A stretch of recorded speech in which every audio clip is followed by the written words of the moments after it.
usahakan. So that's why that is the beauty of that business model. So PK and PK untuk rahmatan lil alamin. For us is rahmatan lil alamin. Thank you very much. Terima kasih Tuan Haji.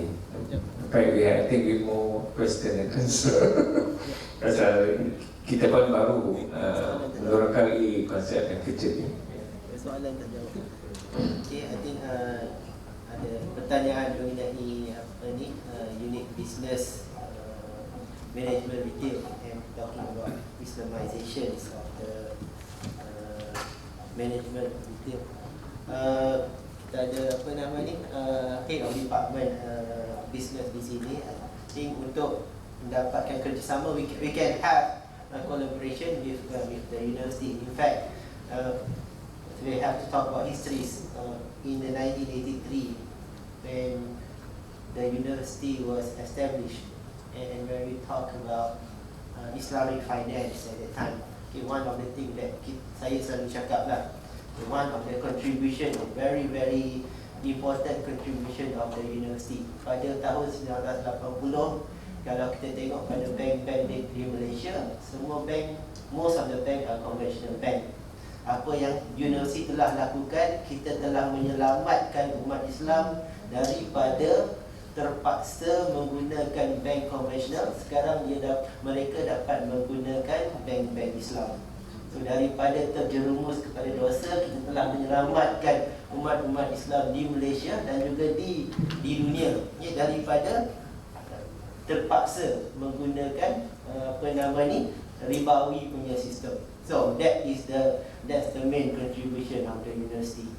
Okay, daripada kebanyakan apa nama ni, kebanyakan ahli-ahli bank Islam daripada universiti ini. So similarly, if we are talking about management retail, for sure we will be able to have as much as we can lah. Okay, we can discuss with any universities that want to cooperate. In fact, kita selalu ke Indonesia, kuliah ini selalu ke Indonesia dengan Triple IT, dengan banyak lagi agensi antarabangsa cuba membantu universiti lain membangunkan ekonomi Islam, membangunkan kewangan Islam, membangunkan perniagaan Islam.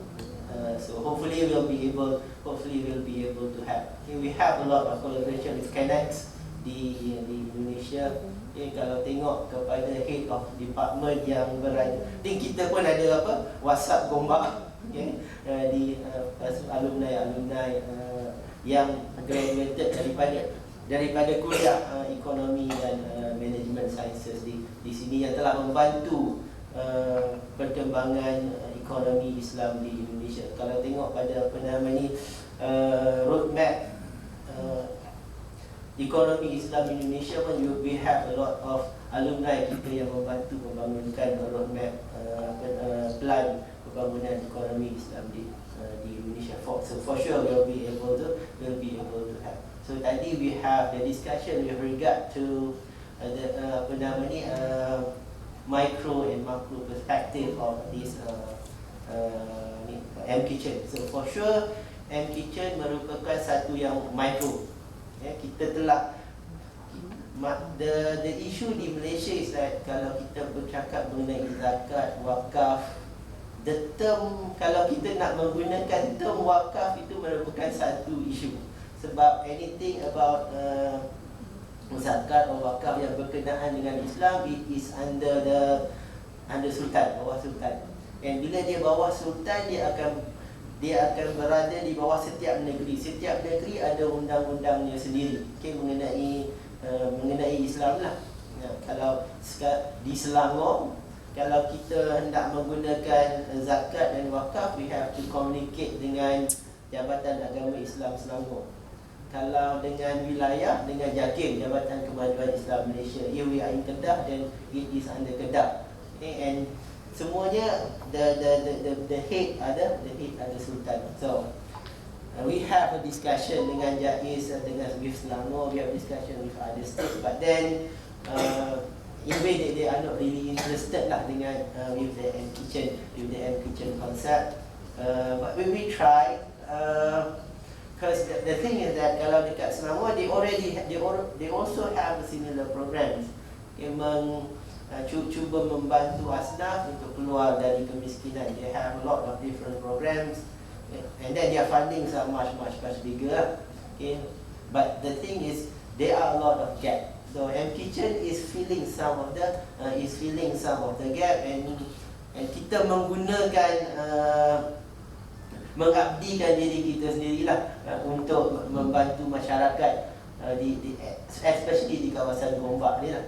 Okay. So dengan M-Kitchen ni kita cuba, sebab kita nampak ada gap yang Jabatan Agama Islam Selangor tidak membantu, dan kita nampak ada peluang untuk kita masuk. Kita nampak ada dapur yang tidak digunakan.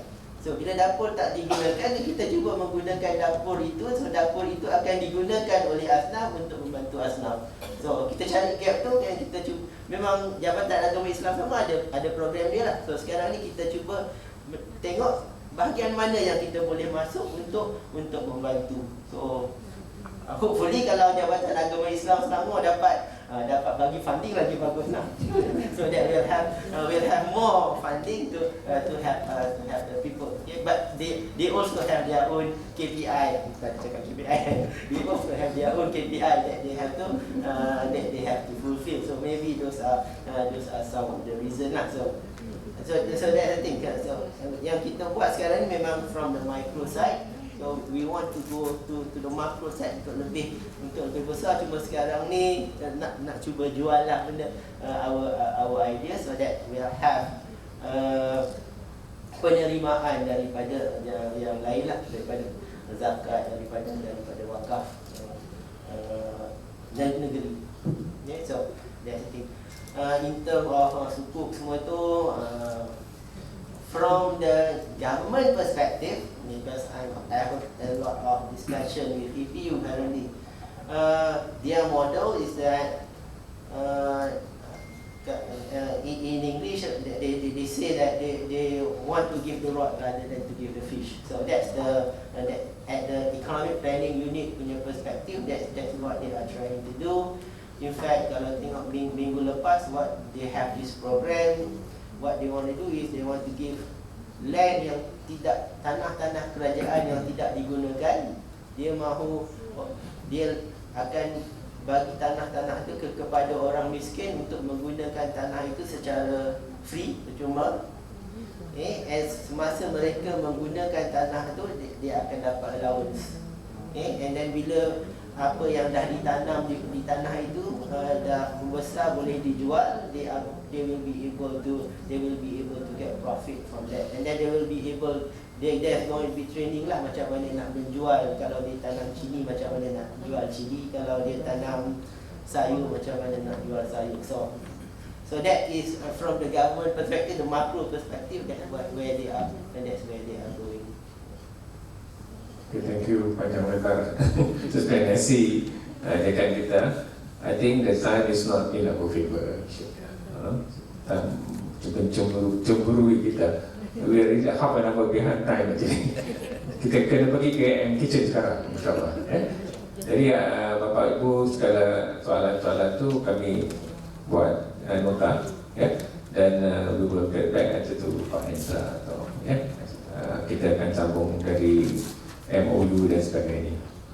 Okey, dengan itu kita tamat majlis dengan ucapan wabillahi taufiq. Assalamualaikum warahmatullahi wabarakatuh. Ya, Pak Hendra ada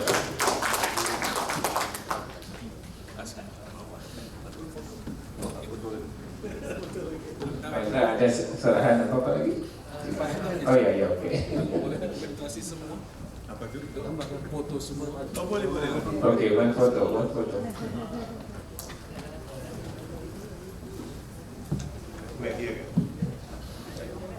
Sila Pak. Ramai.